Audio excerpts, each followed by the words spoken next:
The day after my wife and I got divorced, I stayed at a cheap motel. The receptionist quietly said, "Room 6 is available. Just sign here." I did. My hands were trembling, not from sadness, but from the sheer weight of silence I hadn't expected. Divorce isn't loud like movies make it out to be. Sometimes it's just a quiet unspooling of everything familiar. The motel room smelled faintly of bleach and stale air. The bedspread had cigarette burns despite the no smoking sign on the door. I sat on the edge of the bed, still wearing the suit I'd worn to court. It was wrinkled, and the tie felt like a noose now. My phone buzzed a couple times, friends asking how I was, if I needed anything. I didn't reply. I didn't know what to say that wasn't soaked in emptiness. Around 1 a.m., I stepped outside to smoke even though I hadn't in years. The night was thick and humid. The vending machine buzzed, and a cat darted under a parked car when I lit the cigarette. That's when I saw her. Room 5's door opened, and a woman stepped out. She was barefoot, wearing a sweatshirt and pajama shorts. She looked about my age, maybe younger. She noticed me, and for a moment, we just stared at each other, both caught in the middle of some quiet grief, or maybe insomnia.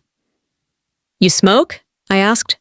"I quit, but I relapse at motels," she said. I laughed, surprised. She joined me under the flickering overhead light and asked, "Bad day?" "Worse," I said. "Same." We smoked in silence for a while. Her name was Mirai. I'd never heard that name before. She said it was from a dream her mother had before she was born. "I was supposed to be something special," she joked, then looked down. "I guess we both disappointed someone." I asked if she wanted to walk. She did. The motel backed into a service road lined with weeds and broken fence.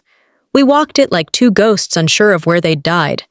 She told me she was passing through after leaving her boyfriend in Atlanta. "He was the kind of man who could make you feel small without saying a word," she said. I told her about my marriage, about how we both just stopped fighting for it, and then realized we weren't even holding hands anymore. There was no dramatic moment, no big betrayal, just stillness. She said, "Sometimes silence is the loudest way to end something." We sat on a concrete slab behind the motel, feet dangling like kids. I asked what she was doing next. "No idea. You?" "Same. We didn't sleep together. That would have been too easy, too predictable. Instead, we talked until the sun showed up, pink and cold across the sky. When I checked out later that morning, she was already gone. No note, no number. Just a faint smell of vanilla from where she'd sat beside me. I've thought of her 100 times since. Mirai, with her dream name and motel loneliness. Not because I loved her, but because she met me in that one perfect moment where we both needed to not feel invisible. Some people come into your life like a whisper and leave like smoke. That was Mirai.